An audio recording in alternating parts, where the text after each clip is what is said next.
It sounds hard to believe that this tiny piece of metal holds the key to the economic well-being and financial freedom of millions and millions of Muslims around the world.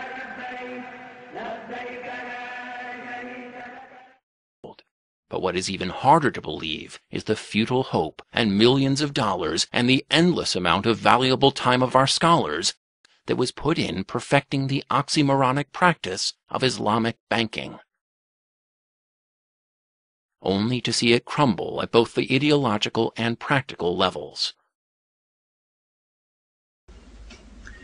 Those who are attacking us operate with PhDs in deception.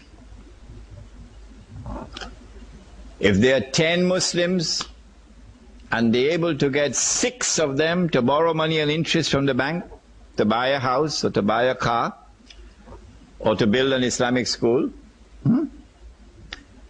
4 Muslims have resisted. So they're not content until they come and get those 4. وَلَن تَرْضَى عَنْكَ الْيَهُودَ وَلَا النَّصَارَى حَتَّى تَتَّبِعَ مِلْتَهُمْ. They want to get the other 4 now. The ones who want to remain faithful to Allah and His Messenger. So how do they get them? They get them with something called an Islamic bank. Yes, an Islamic bank. Guess what the Islamic bank does? I have to tell you this one before I finish.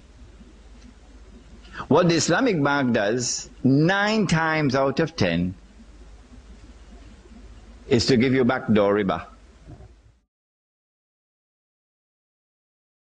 One only has to understand the very basic teachings of the Quran and the workings of modern finance to realize that riba is not just a procedural feature of the bank, but a fundamental constituent of its underlying monetary edifice, the fiat money currency. This is the chief reason why Islamic banking has failed, because scholars adept at religious rulings were unaware of the complete picture of how modern banking works, especially its most critical piece, the monetary or currency connection.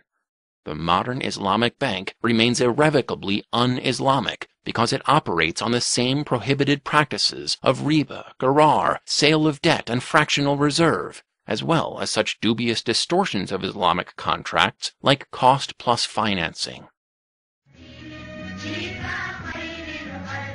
Riba from our society will never be eliminated by Islamic banking, but only by our rejection of the usurious paper currency and returning to Rasul Allah's sunnah of commodity money, the sunnah of the currency of Medina.